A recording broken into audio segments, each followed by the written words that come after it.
repercutir a manutenção do juro, decisão esperada pelo mercado financeiro, e para entender os próximos passos, a pista sobre os próximos passos do Banco Central, eu tenho o prazer de conversar hoje ao vivo aqui nos estúdios da CNN com André Lois, economista-chefe da Vivest, e que nos dá a honra aqui da sua presença. André, obrigado por estar aqui nos estúdios. Eu que agradeço, Carol. Que bom tê-lo aqui. Conheço o Lois assim, há muito tempo, de outras casas, né, já trabalhou em bancos importantíssimos por aí. E que bom tê-lo aqui para a gente destrinchar este comunicado, esta decisão. Qual te pareceu tua primeira leitura do que o Banco Central trouxe? Primeiro foi um comunicado curto, né? Ele manteve, eu acho que a mesma mensagem anterior. Na verdade, quando ele subiu na última reunião, ele já tinha passado a mensagem de que ele esperaria os efeitos agora do que já tinha sido feito. Eu vejo com muito bons olhos ele manter no final a menção a não hesitar em retomar, no caso, né, a alta se necessário.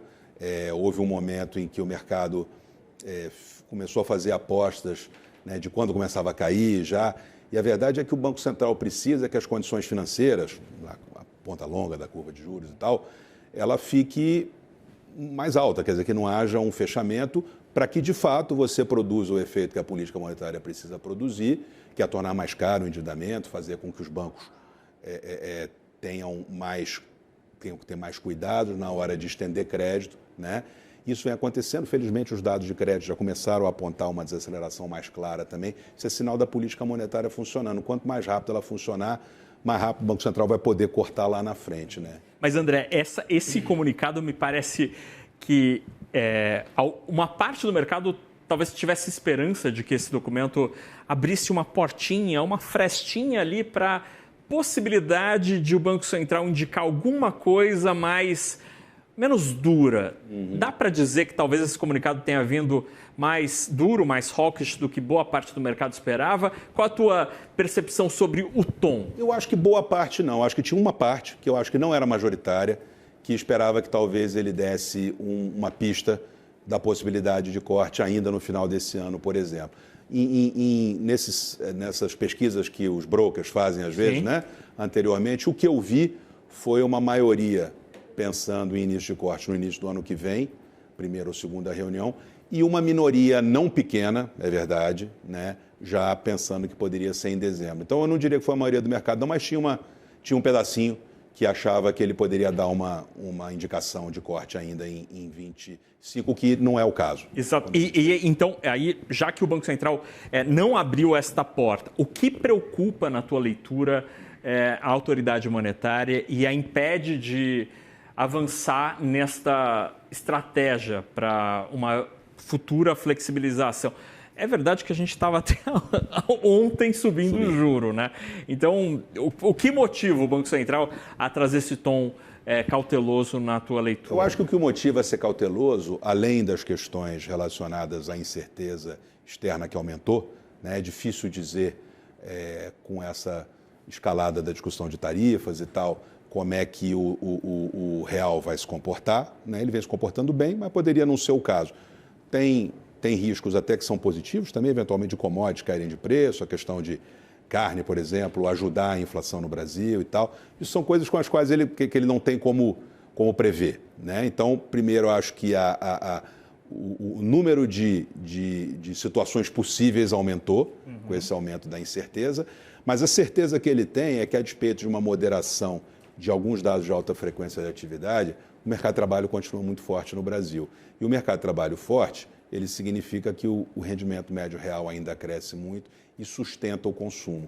O mercado de trabalho é endógeno, né? Ele vai, aos poucos, refletir o aperto de política monetária e de política fiscal também, porque, na verdade, você tem um lag aí do impulso fiscal e você teve muito estímulo fiscal em 2023 até início de 2024, e ele veio diminuindo.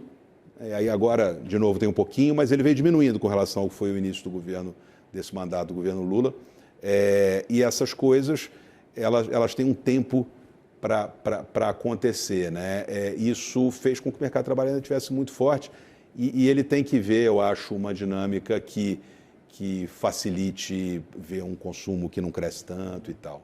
A gente vai falar sobre essas duas premissas tão importantes e que geram ainda muita incerteza para o Banco Central, André, mas eu queria te ouvir ainda sobre esse momento muito recente do mercado de juros futuros, para tentar entender um pouco o racional por trás desse movimento, que, como você muito bem explicou, né, ele é minoritário, ele acabou ganhando corpo, mas ele ainda é minoritário, né, até o pregão de hoje. O que motivou parte do mercado a estar otimista ao esperar um Banco Central, talvez com uma comunicação mais dovish hoje? É o câmbio? É o impacto do câmbio nas projeções? Por que esse pessoal estava vendo o copo meio cheio? A gente brinca no mercado que às vezes tem uma parte do mercado que quer ver de um jeito, né? Então você tem coisas que podem apontar para um lado ou para o outro, e uma parte adota mais a parte que vem... A beleza está nos olhos de quem vê, né? Isso, para um lado, né? Mas assim, eu acho que teve o câmbio. Nas últimas semanas, depois da questão das tarifas ter escalado, ele não está tão favorável quanto foi antes, mas ele ainda assim, o Banco Central considerou hoje 5,55 contra 5,60 na reunião anterior, né? Eu acho que tem essa discussão sobre como as limitações à exportação de carne, e no final das contas a gente viu que carne e café foram as que ficaram ainda com aumento de tarifa, se algum desvio disso no mercado doméstico pode ajudar na inflação de alimentos, né? E talvez tenha gente que tenha imaginado que a tarifação poderia levar a uma perda de PIB maior, portanto, de desaceleração da atividade. Essa última, eu acho que, dado o número de exceções que veio no tarifaço, que a gente pode entrar em mais detalhes se quiser depois, eu acho que o impacto sobre crescimento vai ser muito pequeno no Brasil. Haver a questão de como esses produtos de preço de alimentos possam eventualmente ajudar um pouquinho.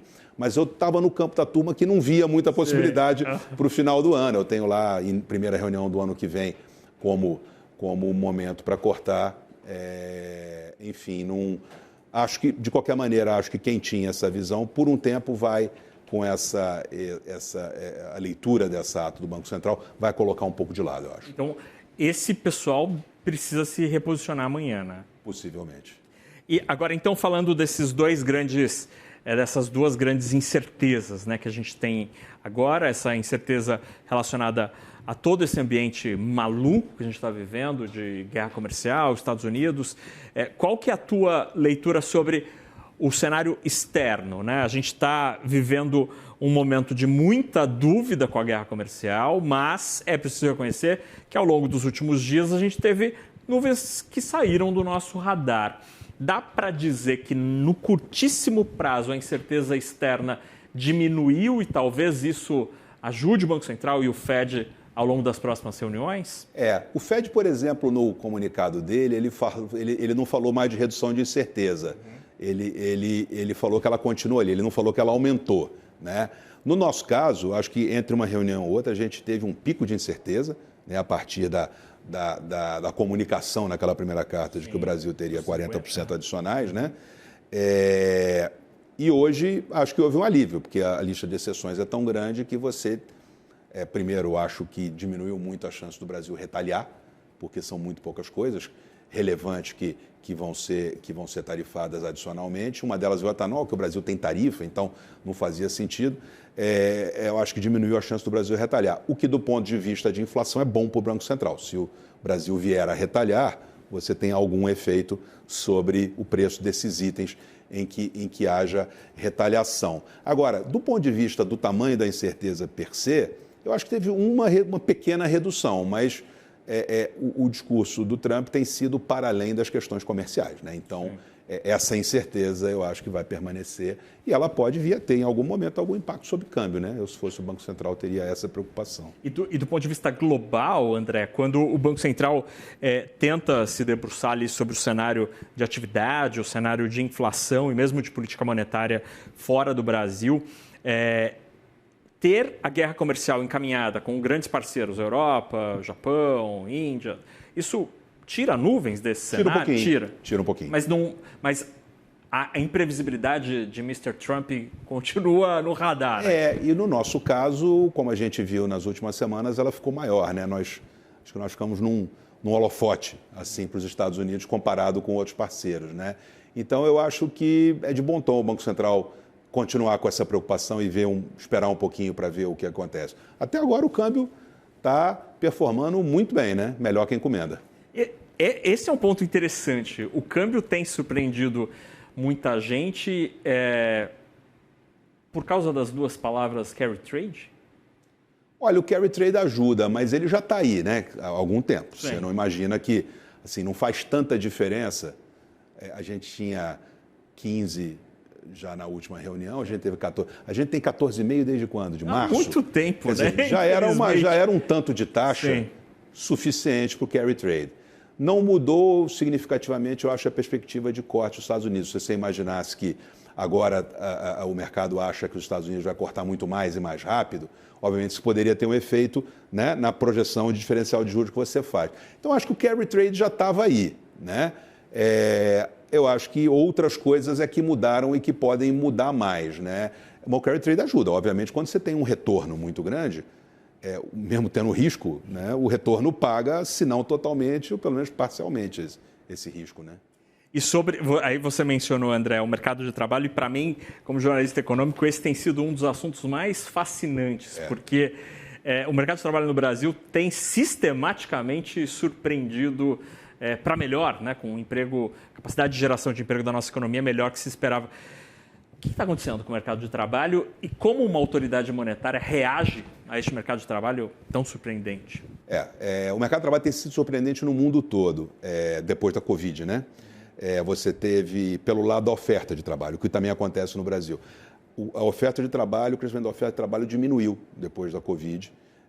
E o que a gente chama de taxa de participação, né? Quantas pessoas em idade de trabalhar que se apresentam para trabalhar, ela não voltou, na maior parte dos países, aos níveis que ela tinha antes da Covid. Então, teve coisas lá que foram pessoas que se aposentaram precocemente, já tinham 60 anos e falaram, bom, tem mais risco de pegar Covid e tal. O sujeito se aposentou precocemente e quando acabou a Covid ele já estava aposentado, tocou sua vida e tal. Tem outras coisas também. As políticas de transferência aumentaram. Sim. De tamanho, de ticket médio, de alcance no Brasil e em outros países também. Obviamente, você tem uma parte da população em idade ativa que ia trabalhar, que ia colocar a sua oferta de trabalho e que, eventualmente, não faz mais sentido colocar. Isso acontece muito com um corte de gênero, com mães com filhos, eventualmente, que iam ter que deixar o filho em casa, pagar para alguém tomar conta também. Isso faz uma mudança. Isso aconteceu no mundo inteiro. Isso dito, o lado da demanda por trabalho, de fato, chama atenção no Brasil, né? No nível de restrição monetária que você tem, né? Você ainda ter uma demanda. E outra coisa que me chama a atenção, Nakagawa, é como tem sido no mercado formal, né?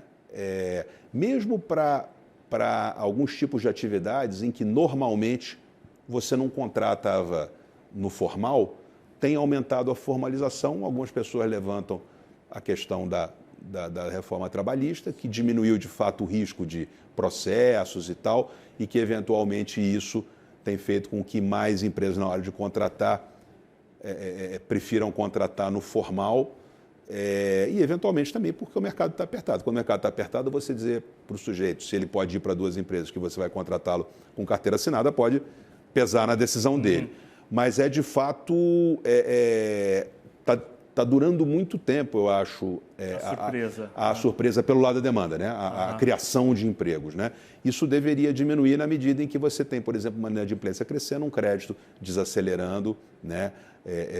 Isso deveria, pouco a pouco, diminuir. Mas vai ser difícil você ver o desemprego subir muito. Por causa dessa questão da oferta, ele pode ir para 6 alto, eventualmente para 7 em algum momento, ele voltar a 8, 8,5, no horizonte que eu consigo ver, é difícil. Você acha que esse negócio que a gente carrega no bolso aqui, o telefone celular, acabou gerando um comportamento diferente do mercado de trabalho aí, obviamente não é uma vaga formal, mas acabou gerando ocupação em muita gente?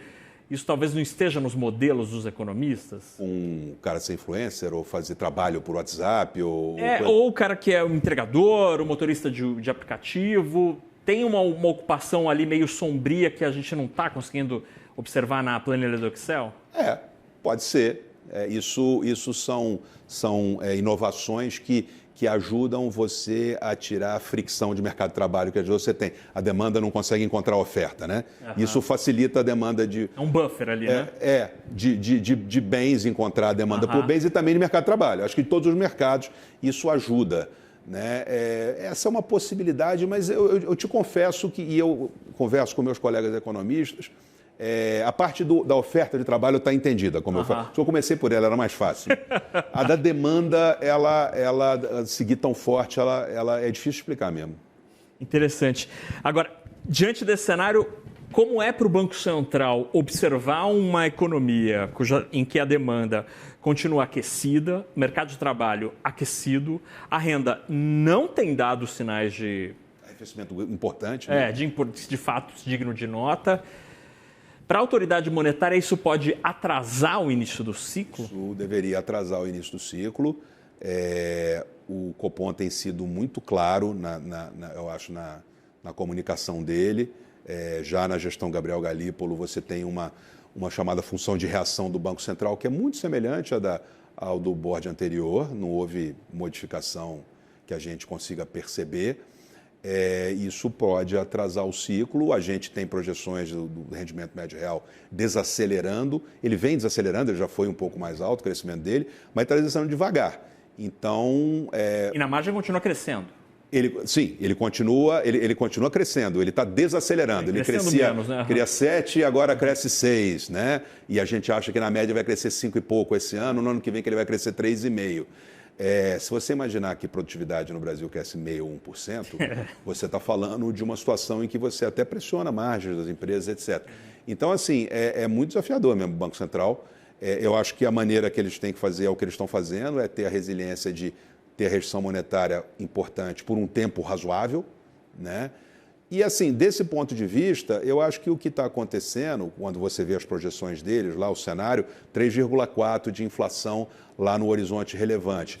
Tem uma discordância do mercado, e nós temos também com o Banco Central, com relação à estimativa do hiato. O Banco Central estima um hiato do produto mais frouxo um pouco do que o mercado. A gente já brincou com diferentes formas de fazer, inclusive as que o Banco Central cita em boxes deles, e a gente ainda tem lá uns 60 basis points de diferença mais apertado para a gente. Então, esse 3,4 dele, usando os mesmos parâmetros, nós daria uns 3,6, 3,7 de inflação, 3,7 provavelmente lá no horizonte relevante. É bem devagar a desinflação, né? Então, eu acho muito difícil o Banco Central cortar antes do primeiro TRI. Se o nosso call é o primeiro corte de 25 em janeiro.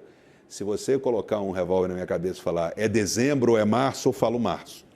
Tá, então, para a Vivest, para você hoje, é mais provável empurrar do que puxar para o tempo presente. Com a informação que eu tenho hoje, com o que eu posso analisar, sim. E essa é um eventual atraso. O que te preocupa, o que te empurraria esse momento do corte para o futuro? É o mercado de trabalho? O mercado de trabalho é o mais permanente, digamos assim. Mas aí tem as coisas que ele não controla, uma depreciação, por exemplo, né? O dólar vem... a gente sempre olha muita coisa idiosincrática do Brasil, mas a verdade é que a maior parte dos movimentos está relacionada aos movimentos do dólar, né, do chamado DXY. Né? O dólar veio depreciando desde da posse do Trump. Né? Agora, você tinha muita certeza, agora acabou com os grandes parceiros, ou quase acabou, a questão das tarifas. Né? Eventualmente, pode ser que tenha uma situação em que você tem alguma apreciação do dólar. Tudo bem, tem a possibilidade, o início de corte que deve acontecer no segundo semestre, lá nos Estados Unidos, isso iria no sentido dele não apreciar. Mas, eventualmente, a incerteza diminuiu muito com relação aos grandes parceiros comerciais. De repente, ele aprecia. Ele apreciando, é difícil a gente não depreciar o real, entendeu? Sim. Então, assim, tem essa parte do câmbio que a gente não controla, que é uma possibilidade. Também, a gente tem ano eleitoral no ano que vem, ano eleitoral sempre, em geral, só olha no Brasil... Ele vai mais para depreciação do que para apreciação. Isso é outra coisa, e essa o Banco Central não controla, né? E aí a gente andaria os passos todos para trás, né? Porque se depreciar, sei lá, quanto que a nossa moeda apreciou ao longo dos últimos 6, 12 meses? Com relação àquele pico lá, aquela loucura lá de dezembro, nós apreciamos uns 10%, mais ou menos, né? Está fácil para o DXY subir 10% depois do tombo recente? Cortando o juro, não. Acho que é difícil retomar tudo, cortando o juro Fed, né? Sim. Mas, assim, alguma coisa pode acontecer. Então, assim, nossa projeção é 5,60 para o câmbio, tanto esse ano quanto o ano que vem. Se ele for 5,80, se ele for 5,90, é alguma coisa que pode atrasar na margem o Banco Central. Agora, acho que a trajetória está dada. É para você provavelmente cortar mesmo, não ser um movimento de subida ao próximo, ser um de corte.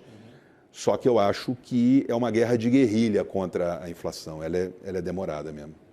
Como é que... eu quero muito te ouvir sobre o tarifaço ou tarifinho, mas antes disso eu queria te ouvir sobre fiscal. André, a gente viveu, antes de Donald Trump, das tarifas, a gente viveu um momento absolutamente preocupante no debate econômico sobre as contas públicas do Brasil.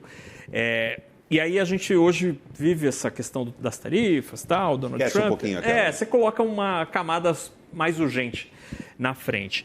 O problema continua. Qual que é a tua preocupação hoje? O que o debate econômico precisa debater aos olhos das contas públicas? É 27?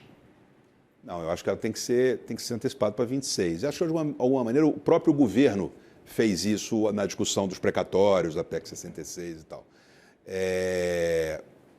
Assim, a grande preocupação é o seguinte, você teve um aumento de gasto permanente em 2023 enorme, de 1,6% do PIB, né? E depois você foi buscar receita, né? Quando você tem uma carga fiscal que já é grande como proporção do PIB, para um país de renda média como o Brasil, é muito difícil você buscar receita, né?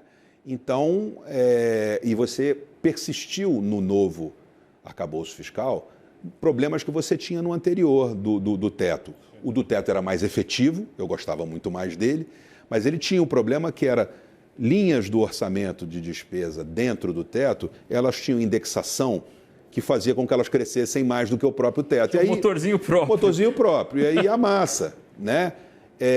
Hoje você não tem o teto, você tem um regime mais frouxo, que aceita aumento real de despesa, e continua com o mesmo problema. Então, assim, eu acho que o debate fiscal precisa voltar a ser um debate sobre teto. Pode ser um teto aperfeiçoado sobre aquele que a gente teve, mas a gente precisa discutir coisas como, por exemplo, a desvinculação da Previdência com relação ao salário mínimo, coisas que façam com que esses motorzinhos que ficam crescendo acima da inflação sempre de maneira automática quase, isso se modifique e, se não se modificar, tem um teto que segura eles. Eu acho que é a única maneira, para aqueles que tinham mais preocupação com o nível de gasto em certos setores, como a proporção do PIB no período do teto anterior, já houve um aumento com proporção do PIB das despesas que foi dado por aquele 1,6% em 2023. Então, de alguma maneira, você já está mais folgado esse orçamento, né? E você tem que ter muito cuidado com coisas que estão crescendo muito grandes, como o BPC e tal, crescem muito acima do crescimento da economia. Alguma coisa não está ok ali, né? Você precisa ter mais controle e, sobretudo, coisas que muitos meus colegas conhecem muito mais ainda de fiscal do que eu, falam, que é entender a efetividade dos programas, essas coisas todas. Mas, da coisa mais crua de curto prazo, eu acho que é você voltar a discutir tetos mais restritivos para o crescimento da despesa, porque a gente não vai conseguir. A gente está saindo do tarifaço, no final de agosto tem o PILOA, né? Tem o projeto de orçamento. Nós vamos voltar a essa discussão toda. Onde é que vai achar os 100 e poucos bilhões que o governo falou que precisa para 26? André, interessantíssimo. É isso, né? A pauta ela vai voltar, porque a pauta estrutural do Brasil é essa, né? Agora, falando sobre Trump e Estados Unidos e o que a gente conheceu hoje, qual a tua leitura sobre tudo isso, né? 50% Trump confirma aquilo que ele havia prometido, ao mesmo tempo em que aquele anexo 1 é absolutamente gigantesco. Trump amarelou ou não amarelou com o Brasil? Eu acho o seguinte, a primeira coisa que a gente tem que lembrar é tudo que está acontecendo é uma tragédia do ponto de vista econômico, né? Tarifa é uma coisa que, com poucas aulas de microeconomia, você já descobre que não é para fazer de maneira abusiva, né? Infelizmente, você tem hoje nos Estados Unidos um governo que tem ideias diferentes, né? E vai, inclusive, contra a ortodoxia americana, dos economistas que também não quer, né? Então, isso é um fato. Isso é muito ruim, isso faz com que você tenha pior alocação de recursos ao longo do mundo, vai fazer provavelmente o mundo crescer menos, todo mundo crescer menos, né? E no curto prazo tem um efeito sobre inflação nos Estados Unidos, mas esse é um efeito que tende a ser de curto prazo. O maior efeito mesmo é sobre crescimento da produtividade, coisa. Isso dito, né, e tarifas sobre o Brasil é muito ruim também. Então a gente não pode, só porque hoje a gente teve um alívio, achar que é bom. Né? É ruim. Né? Você tem um nível de tarifa de 10% para praticamente tudo, né? Mesmo sendo deficitário com os Estados Unidos. E no que passou, no que é adicional, além das específicas para ferro e aço, específica para automóveis, que são 25%, se eu me lembro bem, e você ainda ter 40% adicionais para alguns produtos, entre eles alguns relevantes, como carne e café.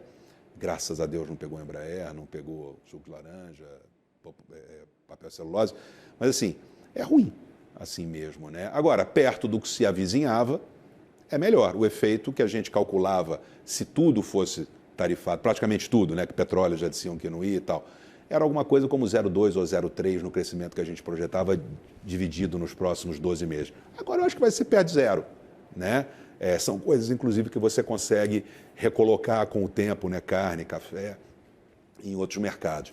E o inflacionário, como eu falei, se o Brasil não fizer retaliação, o efeito também eventualmente pode até ser positivo de curto prazo, né? Porque, obviamente, depois carne e café vão se realocar no resto do mundo, nas suas exportações.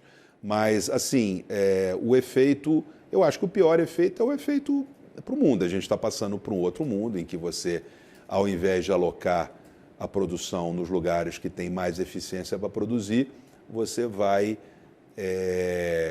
está criando incentivos para que você produza mais em países que não são tão talhados para produzir aqueles produtos. No caso, essa iniciativa tem sido dos Estados Unidos, mas aos outros países terem as tarifas colocadas, em pouco tempo você acaba tendo uma lógica meio parecida com isso em todos os lugares, reproduzindo um pouco. Então, um período muito bom que a gente teve do ponto de vista de crescimento de produtividade, ajudou muito os mercados emergentes a crescer sua renda, que foi o período ali entre a queda do Muro de Berlim e 2015, ele está retrocedendo desde 2017.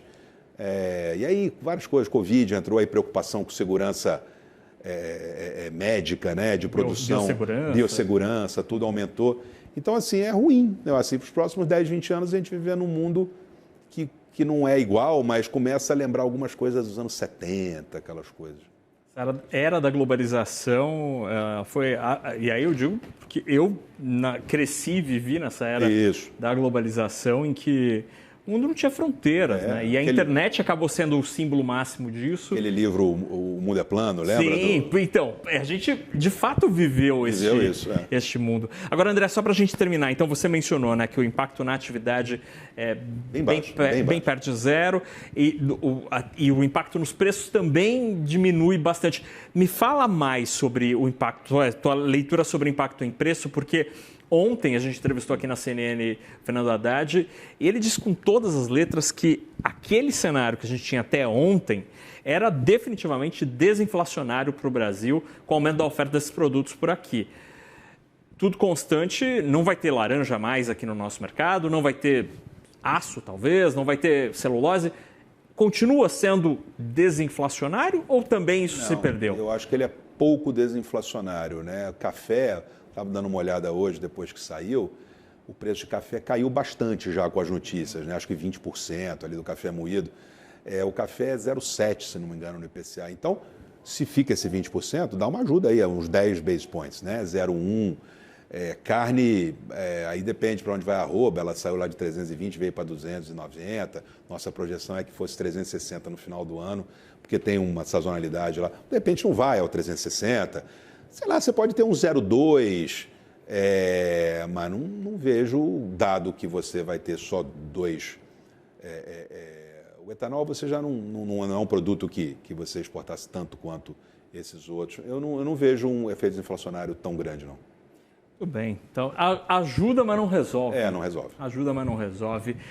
A gente conversou com o André Lois, economista-chefe da Vivest, e que nos deu o prazer aqui de estar com a gente aqui nos estúdios da CNN. André, obrigado pela visita. Prazer foi bom, né, Cagão? Agora que sabe o caminho aqui das pedras, voltamos a gente vai te chamar toda frequentemente aí. André, obrigado por ter vindo aqui, obrigado por ter voltado ao mercado financeiro, que muita gente sentiu a tua falta. Valeu, obrigado. Abraço, boa noite.